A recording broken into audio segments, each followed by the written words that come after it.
Prieto, que é un placer poder presentarlo e teros aquí, non só por ser quen é, senón porque foi profesor meu, tive a sorte de telo como profesor e a fortuna de que sempre que o chamei, sempre estivo predisposto a botar unha man, o que, bueno, sempre é algo que alegra un, se siga vendo que se acabou a amizade entre alumnos e profesores. Lourenzo actualmente é director científico del CISPAC, preside a Sociedade de Estudios de Historia Agraria, foi vicerrector de Relacións Institucionais de la USC entre o 2007 e o 2009, momento en que ademais pudimos a Fundación Estilbe firmar un convenio coa universidade para facer todo tipo de actividades, tamén o uso do noso arquivo, do que vos falaba antes. Ha sido investigador principal en numerosos proxectos de I+D+I, ha dirixido máis de 20, moitos deles centrados na historia das sociedades rurais e do cambio tecnolóxico agrario, temática da que é especialista. Pero, bueno, sobre todo, unha das cousas polas que ha destacado ha sido polo proxecto interuniversitario Nomes e Voces, bueno, un proxecto no que traballou moita xente, pero que eu sempre tive un pouco como a imaxe dos proxectos. Un proxecto que tamén foi pioneiro, porque dela logo volveron outros proxectos como pode ser o de Navarra, o Instituto Navarra da Memoria, pero que por desgraza aquí non avanzou máis porque, bueno, o goberno da Xunta de Galicia e o Dicil non estivo con o proxecto porque non quiso seguir apoiando. Este proxecto de Nomes e Voces, que foi tan necesario, que axudou a recuperar a memoria de moitos dos represaliados, digamos que quedaba unha parte, seguramente hai máis, pero quedaba como unha parte por cubrir que obviamente primeiro había que falar dos represaliados, recuperar a súa memoria, pero quedaba un pouco por falar o que foron os verdugos, os victimarios. Bueno, nestes últimos anos está Lourenzo e outras xentes están empezando xa tamén a traballar, sobre todo a facer público, como todos o sabían, pero bueno, están empezando a facer público pois esa parte da historia que ainda non se había contado, polo que nos parecía que era unha boa idea de traerlos a colación. Pois moi ben, moitas grazas.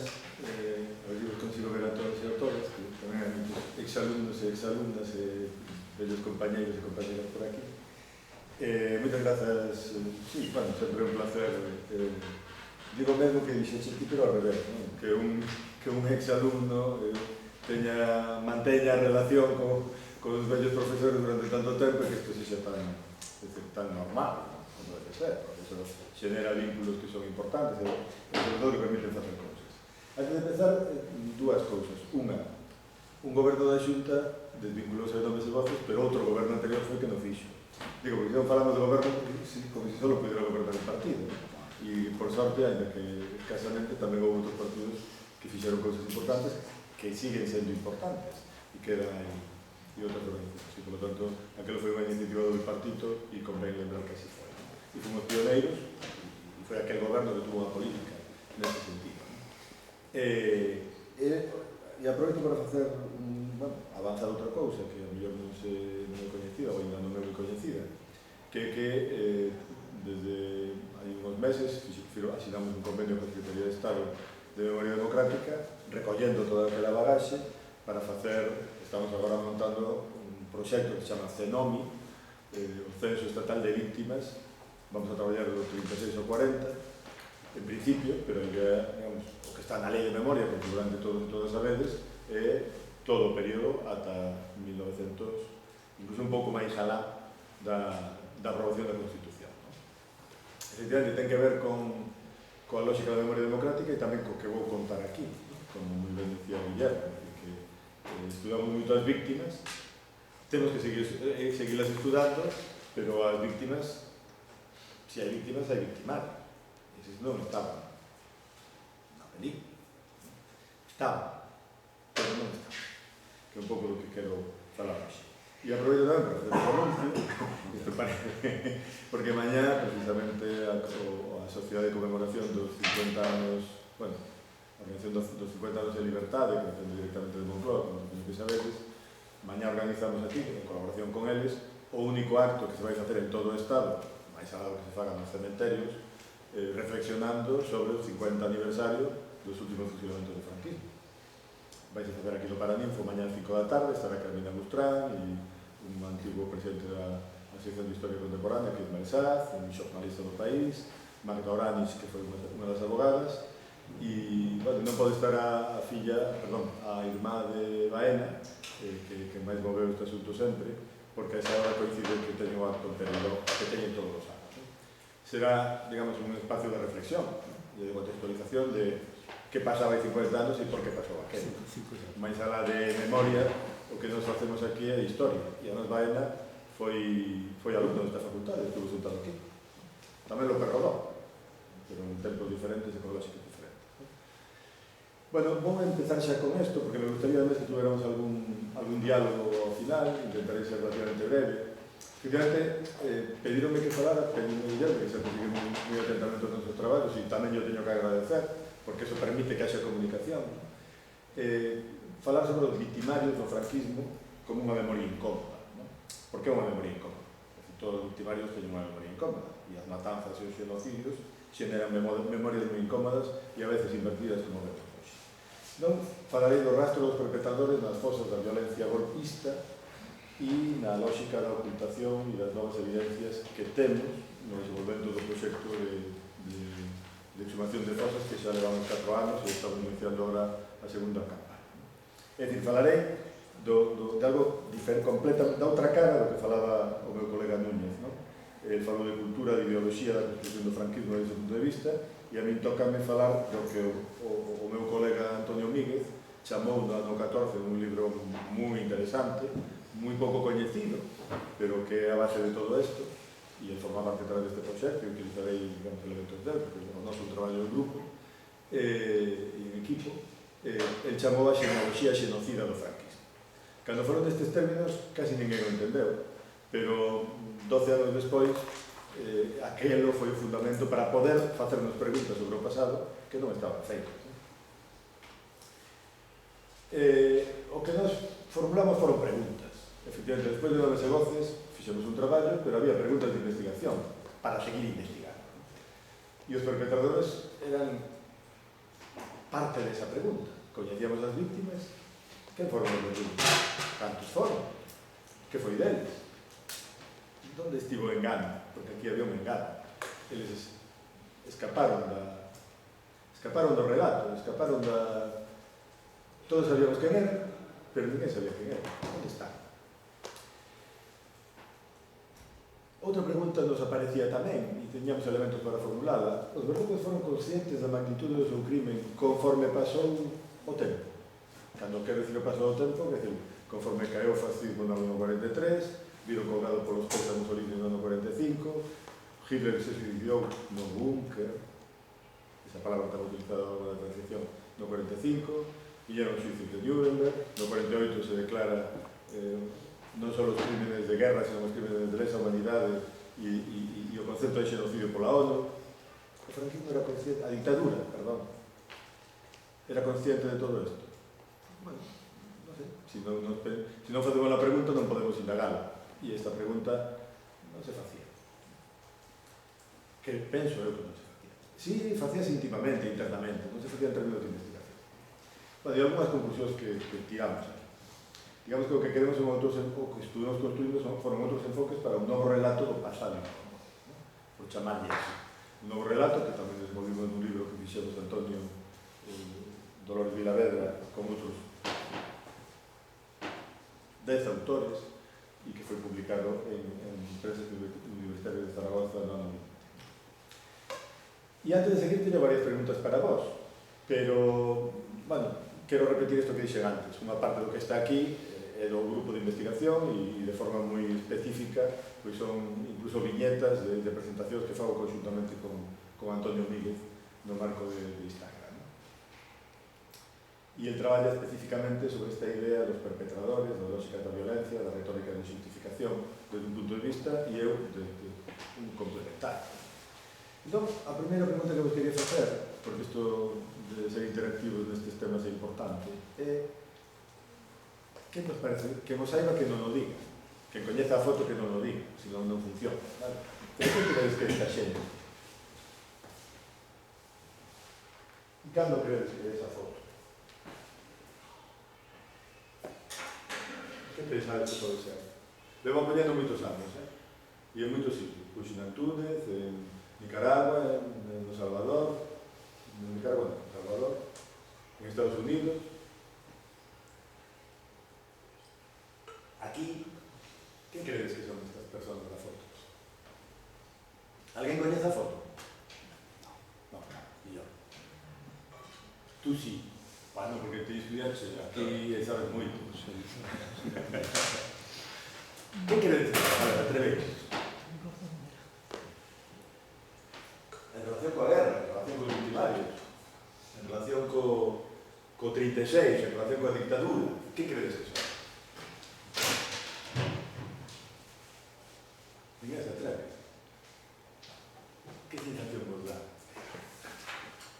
Que como ti xa sabes esto? Que sensación vos dá?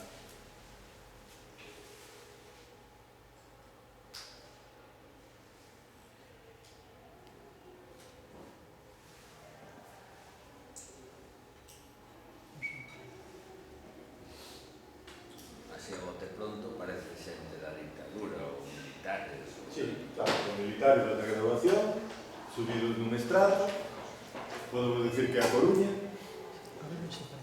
cerca do obelisco, pero se vos digo que o último desfile de conmemoración da República, da proclamación da República do 14 de abril do 36, e digo que de esquerda a dereita son Suárez Ferrín, alcalde da Coruña, fusilado, o xefe de división, a máxima autoridade militar de Galicia, fusilado, Xoana Capdevielle, a mellor gobernador civil que está ao lado, Carballo, fusilado sobre todo cando unha baseada e outro fusilado, e o que está detrás no medio, o xefe de brigada, fusilado.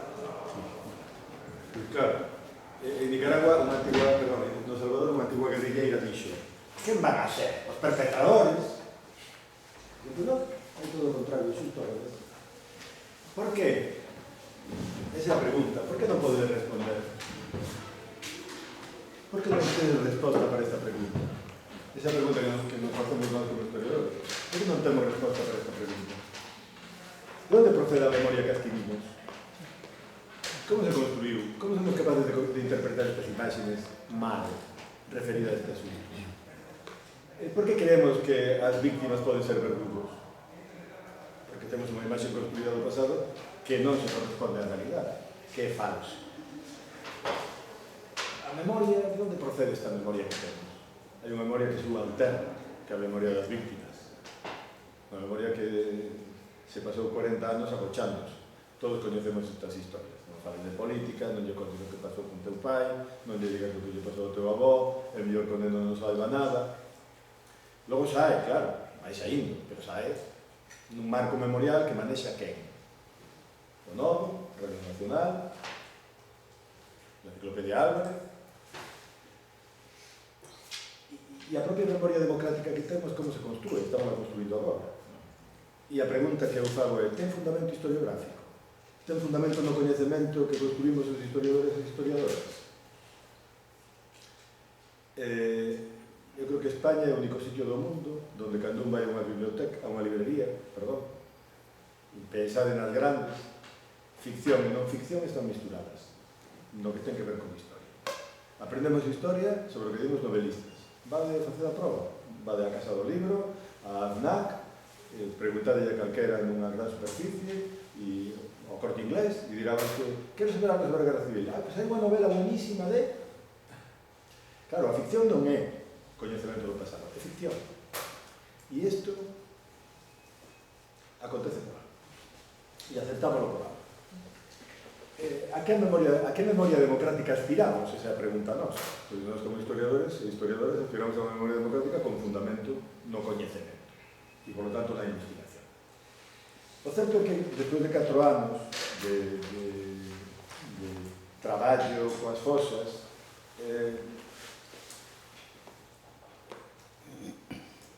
nos empezamos a facer preguntas. No, tiñamos unha certa teoría para facela, non?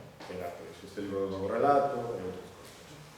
Pero, digamos que levamos 4 anos traballando nesto, máis 75 de exhumacións en Galicia. 75 anos, mas menos mal que non estaba en medio que sí que coñecía as fotos. Nada, logo cho conto. Unha foto que ti coñecías era dos poucos que podías coñecer. Digo 4 anos máis 75, porque desde o momento en que mataron a esas persoas da foto, pois a moitas delas volveron ao sitio, apareceron donde parou, houve que levar ao cementerio. Todo isto xenerou o que eu chamo unha necromovilización que non parou. Estamos facendo, aínda hoxe, exhumacións que forman parte desa necromovilización, por darlle un nome. Digamos que os marcos memoriais e historiográficos que tiñamos, os memoriais e os historiográficos, os dous, bloqueaban preguntas que as exhumacións nos permiten identificar mellor. Non a resposta ás preguntas, porque para poder coñecer, primeiro hai que facerse preguntas. Entón, digamos que nestes 4 anos de campaña atopamos, e que foi tamén polo que nos interesou facelo. É dicir, nós, cando fixamos nos Nomes e Voces, se nos propuxo facer tamén campañas de exhumación, nós non sabíamos deso, non o facíamos, se algo que se desenvolvía na sociedade civil, para nós non tiña moito que ver coas nosas capacidades, entendíamos que facía falta unha autoridade estatal que organizase eso, e non se podía facer así, como logo non recoñeceu, e recoñeceu tamén no seu informe o comisionado da ONU que levou o caso español na década pasada. O certo é que, digamos, estes 4 anos de campaña nos permitiron encontrar e constatar moitos enganos na memoria. Unha memoria manexada polos verdugos. Porque quen manexou todo isto? Esa é a pregunta. Quen o manexou? As persoas? Os cures? A nosa hipótese que o manexaron os verdugos. Por que pensamos isto? Pois porque nada máis empezar, xa en Vilagarcía empezamos a topar errores de localización increíbles, ausencias. En Vilagarcía, pois, fomos furar, literalmente, onde decía a memoria, onde a memoria democrática e a memoria vilagarciana e as asociacións entendían que estaba a fosa, e ali non había nada. Claro, aquilo foi un shock, pero tamén había que dar unha resposta, e a resposta é de recoñecemento, non de improvisación diante das cámaras. Bueno, tiñamos alguna dúbida, alguna pista para podernos facer preguntas. E que na capela desaparecían tamén, non estaban as persoas que tiñan que estar ali. E que no Val, onde hai 52 fusilados, veremos onde estaban e como estaban. Estaban tapados, como Vilagarcía. Habían dicho encima. E que en Crecente, os corpos que chegaban polo río, a ese sitio que chama Crecente, porque o río Miño ábrese ali, uns estaban debaixo xa do encoro, outros a natureza e o volumen de confusión que había detrás de todo isto iba máis alá da propia memoria subalterna desde o noso punto de vista. Non nos enfrentamos á necesidade de buscar unha resposta a ese engano evidente. Como podía ser tanta confusión? O marco memorial que tiñamos de referencia era o marco memorial da reconciliación. E é un marco memorial que, bueno, é histórico, pero non nos dice nada, non nos sirve para nada no século XXI. Cumpliu a súa función na transición, foi formulado polo Partido Comunista, como sempre se recorda, pero non só por ele, xa no ano 56, foi utilizado por anos despois, pero como historiadores, para que nos sirve o marco memorial? Para coñecer o pasado, non. Ao revés, impide. Introduce tabúes que non nos permiten ir alén. E iso tamén nos permite falar de o que chamamos, desde un tempo, chamo eu polo menos, non todo o mundo do grupo está, digamos, o digo con tanta alegría como a mí, unha especie de antifranquismo historiográfico conxelado. Seguimos falando do franquismo, tamén os historiadores, como se viviéramos en 1978.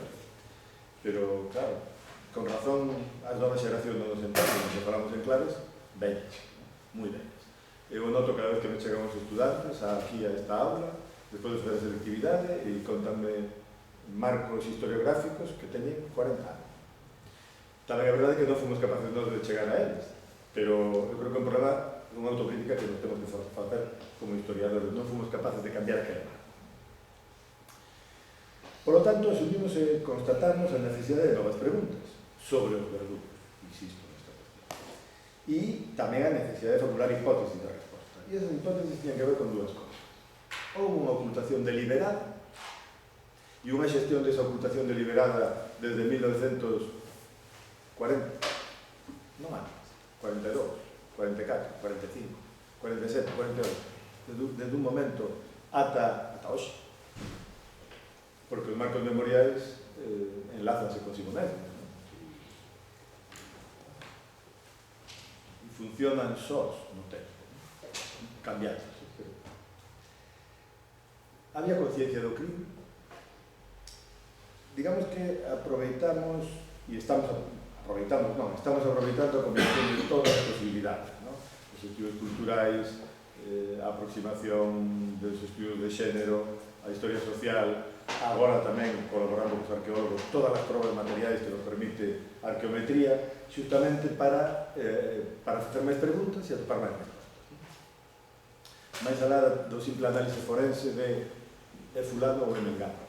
Iso é moi importante, pero nós como historiadores non nos resolve os problemas dos verdugos, só da identificación da víctima, o que quer decir que seguimos moi atados ao marco da víctima, e necesitamos tamén como historiadores e historiadoras, e entendemos que a sociedade necesita pasar ao marco dos perpetradores, ¿no? Eso que se chama de algún tempo o xiro perpetrador entre os especialistas.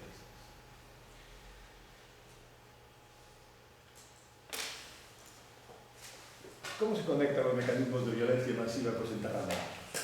Por ir avanzando en algunhas preguntas con formulación de hipótesis, ¿no? Antes ou despois do asesinato, para empezar. Quen decide, cando decide, como se soterran os corpos? Quen controla o destino dos corpos soterrados? Quen manda e goberna a memoria da dictadura para facer todo isto? Acontece só? En cada sitio de forma distinta? Bueno, aquí é onde empezamos a topar que pode que haxa pautas. Quen dá a orde? Quen deu a orde? Quen deu as ordes?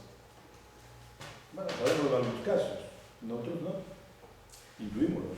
Forman parte desa memoria colectiva onde, como decimos desde moito tempo, desde o tempo de Nomes e Voces, en cada vila de Galicia, por exemplo, en cada aldea, con un error do 20%, todo o mundo sabe quen foron os executores. Ou ten a quen atribuir. Bueno, logo estamos comprobando que normalmente a memoria colectiva xenera máis verdugos dos que realmente outros, ¿no? Porque claro, tamén hai xente que é colaboradora que tamén o convirte en responsable. Pero é un proceso memorial que hai que entender, ¿no? Hai que atopar culpables. E despois de tanto tempo sin atopar culpables e sin respostas, a xente necesita culpables. E os diz, ou os inventa, ou os supón, ou os imagina. Pero eso non fai moito favor ao esclarecemento. Digamos que os perpetradores, para falar dos perpetradores, Antonio Míguez, que isto é unha idea dele, fala dos mecanismos da violencia masiva desde o punto de vista da calidade e da cantidade. Que despois de moito elaborar, chegou a esta conclusión e a mí me parece brillante, termo discutido bastante, ¿no? Hai uns procesos militares ben coñecidos, que atinxen máis ou menos, no caso galego e en xeral no Estado español, un tercio das víctimas, e o resto pues, van por outras vías. Os procesos militares, como sabemos, son o reverso da legalidade. O sea, é a legalidade ao revés, é a justicia dada a volta, como dixo Serrano Suter, ¿no? E aquí hai un papel fundamental, que de feito hai pouco publicou alguna cousa en ayer Antonio Míguez moi específica sobre un destes xurídicos militares, xurídicos militares que eran auditores, que eran fiscais. Aquí hai lucias de persoas, ¿no? Os militares como xuíces, como secretarios, como integrantes dos pelotões de fusilamento, que hai centros de persoas. Os capeláns, por suposto. Ainda que eu cada vez teño máis claro que temos un descoñecemento absoluto do papel da Igrexa en canto aos sacerdotes. Que pasa cos curas? Que fan os curas nas aldeas? Que posición teñen?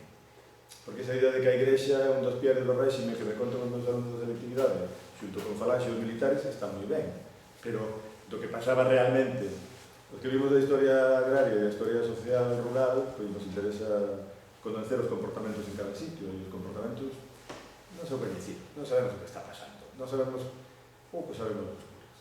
Sabemos algunhas cousas que contaba antes Núñez respecto da xerarquía, pero non que pasa por abaixo, non? Eu creo que aí hai bastantes, habería bastantes sorpresas se o indagáramos, se haberá bastantes sorpresas se se indagara. Pero, intuo que é así, pero non teño ninguna base para afirmarlo. E tampouco teño ningún interés en defender a Igrexa, que conste. Non ten que ver con eso, ninguna posición pro-cristiana ni pro-institucional eclesiástica, sino todo o contrario, ¿no? Simplemente unha reflexión como historiador inventando cosas, ¿no? E logo están as testemunhas dos xuicios, que son dúcias de milleiros, ¿no? Xente que involucrar nos xuicios. Pero todo isto, e isto forma parte da calidade, pero logo está a cantidade, porque ademais da calidade, ademais do que podían facer regladamente, efectivamente necesitaron matar a moitas persoas. De todos os que estaban na foto, 3, neste caso, para as autoridades, foron fusilados con instrucción de causa e 2 foron pasados por as armas, nun caso, e paseada a outro. Os mecanismos da violencia masiva teñen que ver precisamente coa cantidade. Somos así, a expresión é un pouco rara, pero Antonio non atopa outra fórmula e eu intentei cambiar e tampouco encontro, non? Asesinatos non cometidos a consecuencia de execución de sentencia. ¿Vale? Aí hai outro tipo de perpetradores, e ás veces son mesmos, porque aí hai milicias, hai gardas civis casi sempre, hai paramilitares, hai civis, hai milicias de segunda línea, centos de millóns de persoas. Son sempre baixo orden e consentimento da autoridade militar, pero sempre. Non hai nin violencia quente, como se pensaba en algún momento, nin hai violencia gratuita, ni moito menos eso que a memoria introduciu para topar explicación. Vinganzas, este que lle roubou a moza, este mataron por aproveitaron. Isto ven de outro sitio.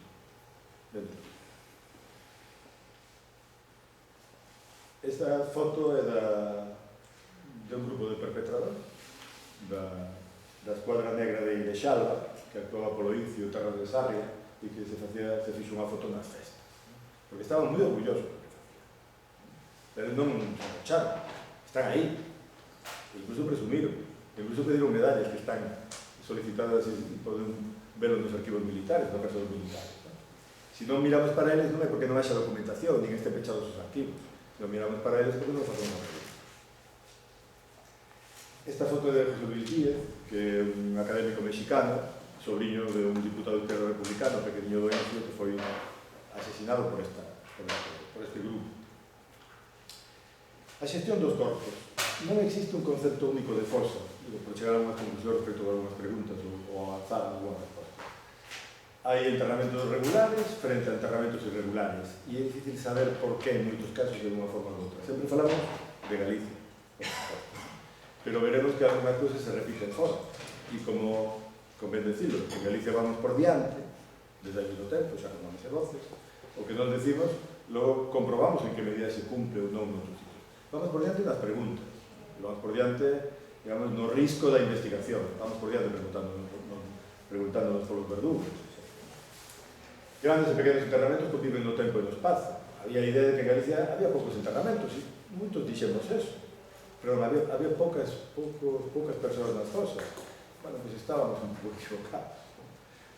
Falábamos sin saber, falábamos por lo que nos contaban, falábamos a rumbo, por lo que supoñíamos. Cando me empecé a indagar, a cousa sempre diferente a como pensaba. En temas de pasados incómodos, sempre así. Hai víctimas das diversas formas de violencia que son obxeto de formas regulares e irregulares de soterramento. Tampouco está claro. Non ten que ver con que te xulgaran como xefe militar da Coruña e te fusilaran para que o teu enterramento sexa máis regular ou irregular. Non é o caso ese en concreto, pero para entender. A movilización dos corpos, como vos dixen antes, empeza no intre mesmo da execución da violencia. A necromovilización, esa comeza daquela e continúa durante toda a dictadura e aínda hoxe formamos parte dela. E logo hai unha idea que eu creo que é importante, e isto sí que é unha conclusión, ¿no? E é que os perpetradores xestionan o proceso de violencia no seu conxunto, desde que toman a decisión hasta que o corpo se soterra, pero siguen o tomando cando cambian os corpos de sitio. E se vemos as datas en que o fan, son significativas. Os camiños diversos da desmovilización. Quero empezar a falar aquí tamén de que pasou cos verdugos, porque todos preguntamos polos verdugos. Isto que se ocultaron, porque tiñen o poder de ocultarse e a capacidade de difuminarse.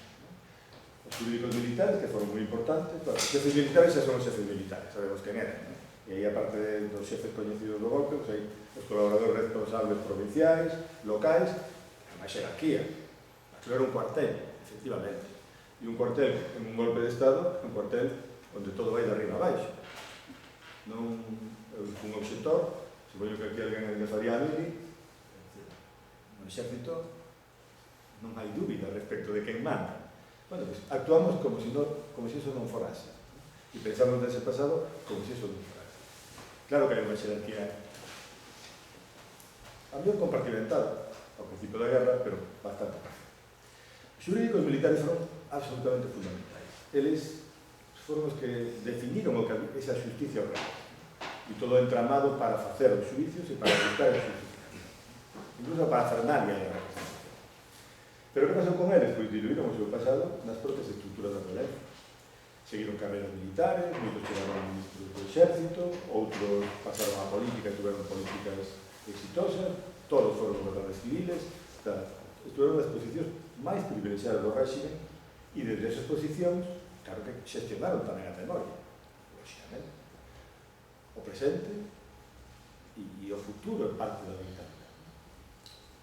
Esta referencia que facía Núñez a esa aprobación das linguas regionais 5 días antes da morte de Franco, copiando algo que se fixo antes de caer a dictadura anterior, demostra que hai xente que pensaba e que era xente moi inteligente e que sabían como facer e que respondían ao que iba a ocurrir. O sea, estaban pensando que a dictadura iba a caer, pero ademais tiraron a eles, non solamente a oposición, tamén a tiraron a eles, por eso sacaron ese decreto. E iso, bueno, é dialéctico e non quita papel ao que fixo a oposición, ao revés. Se non fora para a oposición antifranquista e as movilizacións, iso non teria ocurrido. Pero eles estaban reaccionando dialécticamente a ese futuro. Todos os que non estaban no búnker, porque o chamaban búnker. Esta é unha idea que... Estou intentando saber quen foi o primeiro que falou de búnker, creo que foi o primeiro falanxista, mellor sabe, pero cada vez que o propio franquismo, é dicir, Martín Villa, falaba do búnker, estaba dicindo a aquela xente: queredes acabar como Hitler? Eles sabían do que falaban. Os que tíamos 15 anos daquela non tíamos nin idea, pero eles sabían o linguaxe do que falaban. E falaban esta linguaxe. Todo o mundo o sabe. Bueno, outros participantes nos xuicios foron se divorciando do seu pasado, se ocultaron, silenciaron, teñen fillos que son capaces de decir que o pai estaba ali obligado como secretario do xuicio de Miguel Hernández, sabedes, ¿no? Que é capaz de pleitear para justificar que seu pai estaba ali sin querer, porque efectivamente, bueno, conseguiron escabullirse. E logo está a participación das milicias de segunda línea, que se foron ocultando conscientemente e que é difícil de rastrexar, porque non hai rastro documental na maioría dos casos. Hai fotos, hai elementos, hai memoria. Para rematar, tres cousas. Houve un relato de ocultación, é a pregunta. Houve unha ocultación material de probas que agora descubrimos, entendemos que sí. Houve tamén a autoconciencia do crime, pois parece que podemos formular esa hipótese. E logo, a pregunta máis importante, que non teño respostas aínda, non vou falar hoxe dela, é se hai pautas identificables na xestión desa ocultación.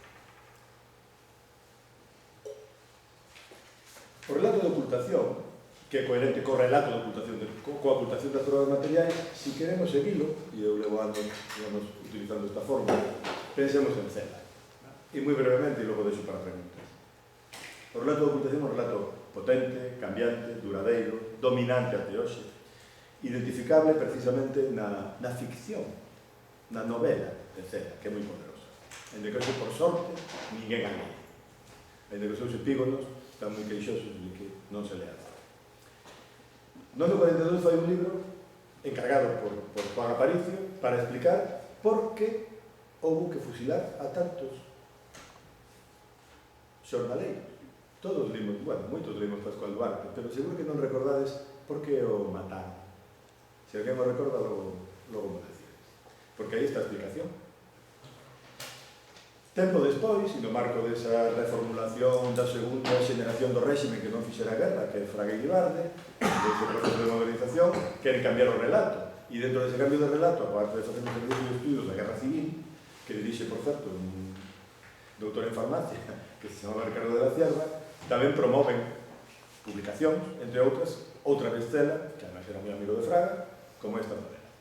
Que Fraga, que xa era un home rico, coñecido, famoso, que levaba moito tempo traballando moitas cousas, acaba facendo moi tarde, pero que acaba cumplindo a función. É unha mala novela, pero cumple a función de eludir responsabilidades.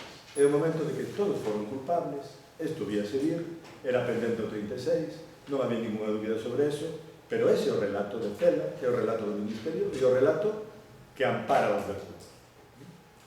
E logo xa, na democracia, Cela fai a súa terceira novela. Isto é unha triloxía que nos permite entender, desde o meu punto de vista, como evoluciona o manexo da memoria dos verdugos e das víctimas por parte do réxime. Porque Cela é o auténtico constructor do relato do réxime, desde o punto de vista dos verdugos. Non desde o punto de vista do falaxe, non desde o punto de vista... Non, desde o punto de vista do verdugo. E esa é Mazurca Paradox, non? Que se a leedes, envolta na idea do boom latinoamericano, do realismo máxico, hai unha Galicia na que a xente morre, aparecen os cadáveres, non se sabe por qué, e sobre todo non se sabe que nos mata. Eso sí, hai moitas envexas, moitas neiras, moito embruxo, moito... Foi a Santa Compaña. A novela é do ano 83. Xusto 14 meses despois de que o PSOE ganara a selección do 83. E aquí está a ocultación material. A fosa do Val, e eu creo que a foto é bastante reveladora.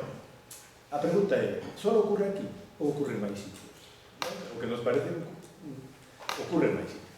Dá a impresión de que ocurriu tamén en Vila García, dá a impresión de que ocurriu tamén en Crecente, dá a impresión de que ocurriu tamén na Capela. Claro, a ausencia é difícil de demostrar, pero cando temos sorte, como neste caso, a verdade é que houve moito que furar, houve moito que limpar, e a pregunta, e houve moito que discutir, porque algúns temos claro a pregunta e a resposta, ou a hipótese, polo menos, pero outros, tamén no noso grupo, non o teñen claro. E, como me dixo a alcaldesa de Narón, que o Val pertence a Narón, e eu dicía, mira, que... E ela me decía, pero estuveron tanto tempo pensando isto, porque estes dichos fixeronse nos anos 60. Pero sí, claro, pero é que o que o fixo ten razóns para recordar o que fixo. Igual que a víctima e os seus descendentes tenían razón para recordarse como víctimas, o verdugo ten razón para recordarse máis ainda como verdugo. Había moitos sitios para colocar os bichos. Os nosos colegas arqueólogos, cando empezaron a ver isto, decían, bueno, que en Galicia se moven moitos corpos. E eu lles decía, no, que se van mover, que lle toquen ao cementerio. Solo se conseguiu, e houve que trasladarlo moitas veces cando son corpos. Outra cosa é que se moven, claro, movense as pinzas, pero non se moven os nichos, ni se moven a sepultura. Hasta aí podemos chegar. Non hai que entender nada do que... Pero bueno, ás veces as provas materiais e a ideoloxía para xulgalas enfrentas. Aquí hai 52 cadáveres, en varias tandas, fusilados por razóns distintas. E unhos deles, tuve a oportunidade de visitarlo co bispo de Montaña do Ferrol, que estaba un pouco impresionado e temeroso de que podía pasar cos nichos, se había que sacalos para seguir a excavación, etc.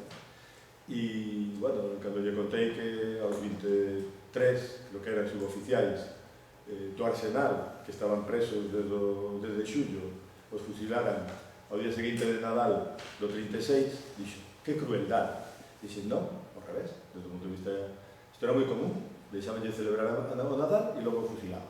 Facían os alemães da Primeira Guerra Mundial, facían os americanos da Guerra Civil, unha pauta.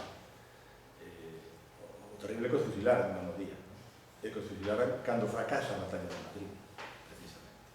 Porque as datas en que se xestiona a morte tamén son moi importantes. E a quen se fusila tamén. aos xefes militares o 7 de novembro, cando empeza a batalla de Madrid, e aos suboficiales, igual que a outros, ao final, cando ven que non dan entrada nada. E acabo xa. A conciencia do crime. Home, pois vendo o que fixeron en Canido, que ni siquiera eu que me criei ali, Ferrol, dime conta o día deste homenaxe, ¿no? Vendo que, bueno, ben, a escultura está aquí, a eles os fusilaron aquí, pero, a ver, estou me dando conta que o que está dentro do antigo cementerio de Canido é o Instituto Femenino. Bueno, hoxe non é femenino, pero foi afiliado, e decían os meus colegas, sí, claro, pero fusilaron aí. Pero que pasou co cementerio? Claro, hoxe o cementerio de Ferrol é o cementerio de Catabois.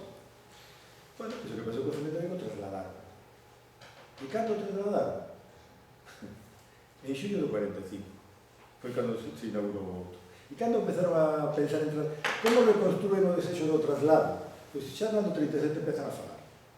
Xa no ano 40 encargan un concurso para facer o novo. Aquilo foi un desastre. Pero a cuestión non é esa. A cuestión é por que o trasladaron. Todos supoñemos que é porque estaba colmatado. Se mira a fotografía aérea do 56, xa vemos que de colmatado nada.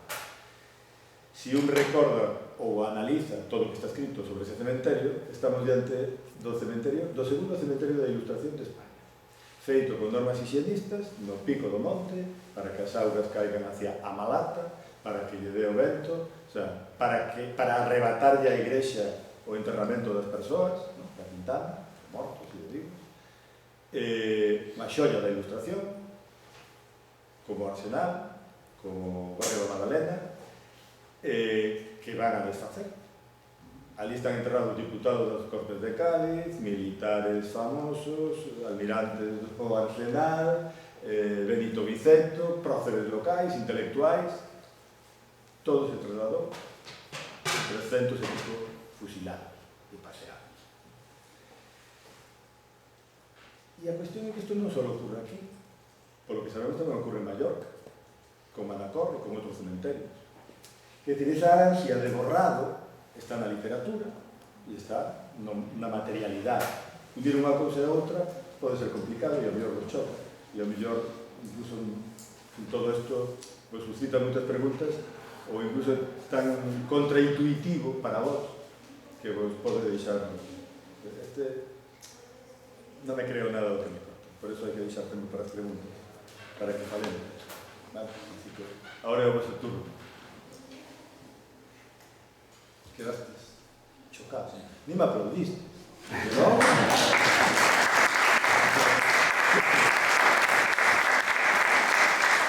Esta é unha broma que fago porque sempre intento que a xente pregunte, o consigo, pero claro, me quedo sin aplausos. Eu tiña, gracias, profesor, duas ou tres preguntas. Unha primeira, na represión inicial, quen facía as listaxes? Estas improvisábanse ou xa estaban previamente configuradas antes do golpe? A segunda é, bueno, lendo sobre este tipo de cuestións, dá a sensación de que hai unha diferencia entre fusilados e paseados. Quen establecía o criterio entre fusilar e pasear? Porque o que dá a sensación é que os fusilados normalmente seguían, normalmente, non sempre, por exemplo, no caso de Santiago non foi así, non? Pero casi sempre eran fusilados porque había unha sentencia judicial, e en cambio os paseados facíase de maneira aleatoria e de maneira individualizada. E bueno, así para empezar tería esas dúas primeiras preguntas. Pois, se pudera responder esas preguntas con facilidade, xa tería escrito o libro. Un dos problemas que temos é que solemos responder a estas preguntas que son moi complicadas con moita disposición. E a mí, do que me preguntas, só me salen máis preguntas. ¿No? Por qué? Porque quen facía as listaxes? Pois depende. O que temos claro era o que querían facer. E iso está nas instruccións, que cada vez me parece é o máis relevante para explicarlo todo. Eles sabían o que querían facer. E sabían que iban a abrir unha caixa de Pandora. E sabían que non tiña volta atrás. E, ademais, intuíron desde o primeiro momento que aquele era un pacto de sangue. Que foi as listaxes? Pois mira, ninguén. cando chega o inspector xeneral do Exército a Zaragoza en avión para decirle a Cabanellas que estás facendo, estás loco, e desaparece, o meten nun coche, o levan a Pamplona e nunca máis se soupo dele, a listaxe estaba feita. É dicir, o que este xa o dimos, o que non este con nós está contra nós, e como tal, e como enemigo será tratado.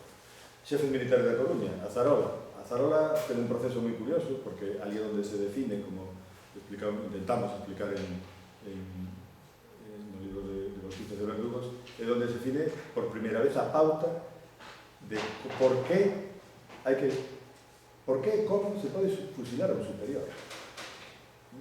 Isto é, a cuestión é esa. Listaxes, hai unha capilaridade na matanza, vale? Pero que empeza por arriba. Algúns que se libran ao principio consiguen librarse, outros nin eso, porque os xefes militares da Coruña non conseguiron liberarse. Por qué? Porque a conxuntura xogou contra eles.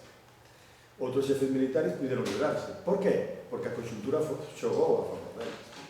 Como se tomaban as decisións? Centralizadamente e localmente. É dicir, as autoridades militares daban conta, pero tiñan autonomía.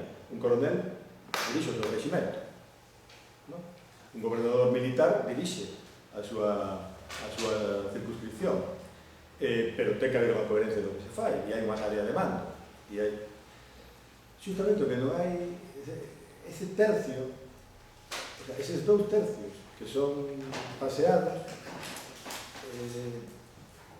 Se un quere saber o que pasa cos que sacan da cárcel Modelo de Madrid, vale? Na outra zona atopamos o alcaide da cárcel Modelo que lle dice aos que veñen por escrito, se non, non sae.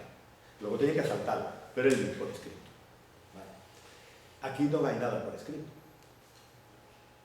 porque o principio do dereito administrativo da dictadura, e como sigue funcionando hoxe, consiste que non poñes nada por escrito porque é recurrible, non poñes nada por escrito porque se sabe. O teléfono funcionaba, esa famosa, como van a aparecer os cadáveres se ainda non apareceu Lorca? E vamos buscando a Lorca toda a vida, que é o gran desaparecido, non sabemos onde está. É normal, se utilizamos a Lorca como elemento de referencia, sabemos todo de como, onde estaba Lorca, que non foi buscara, onde levaron, onde mataron, pero sin aparecer o cadáver, nin sabemos quen dixo que matara. Unha voz do outro lado do teléfono dixo que lle den café. Quen era? Solo podía ser un. Pero nos costa traballo pronunciar ese nome. Por qué? Porque non sabemos exactamente quen era, e ninguén nos dixo. Si, non, que podellada. Si eso non é ocultación, pero eles sabían que tiñan que ocultar, o sea, sabían que o que facían, porque eu falo de conciencia do crimen despois, pero cando xa lles foi mal, cando o fascismo perdeu a Segunda Guerra Mundial, cando veu Nuremberg, pero antes tamén o sabían, estaban facendo algo que nunca ocurría. En España o Código de Justicia Militar permitía fusilar e obligaba a fusilar aos que se alzaban contra a legalidade, pero nunca ao revés, nunca ocurría. E non é isto que decimos os historiadores a veces de que a tradición do exército xa das guerras carlistas, non. Só se fusilaba aos golpistas que fracasaban, ¿vale?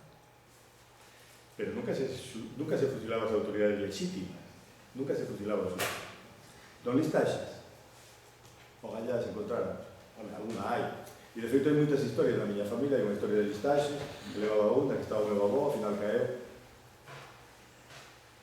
Sí, posiblemente habería, non sei se Emilio conoce de alguna, posiblemente. Pero non era así como funcionaba. Paseados e fusilados, todos poden ser por xuntos ou individuais.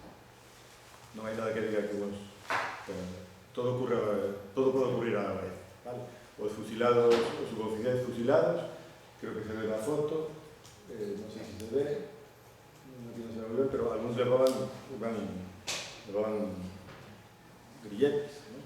Polos pés, iban xuntos, e, bueno, incluso podemos reconstruir más ou menos donde os fusilaron na entrada, ao baixar do camión, non despois. Por qué? Me preguntaba tamén o obispo, pero bueno, porque tiñan instrucción militar. Se non nos fusilaron no momento e se darles tempo, podían reaxir, ¿no? Podemos supoñer. Sabemos bastantes cousas, e en nomes e voces creo que chegamos a bastantes conclusións, e unha delas é que hai unha xerarquía na matanza. E outra delas, que son os datos para todo o Estado, é que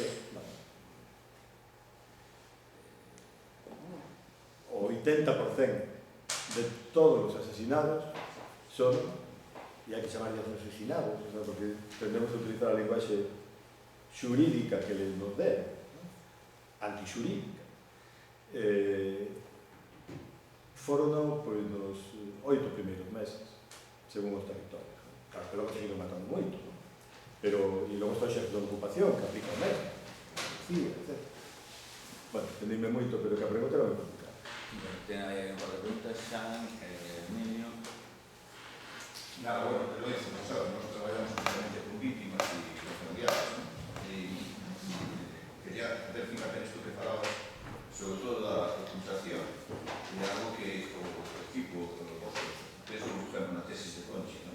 Sí. Y que estamos vendo. E o papel falante na reflexión, sobre todo no tema das sacras en os museos. Claro, as víctimas, bueno, as familiares e demais, sobre todo falan un pouco, como sabes, na zona das Rías Baixas, teñen a imaxe da falange como executor real, en principio, aquí. Pero unha cosa que estamos vendo é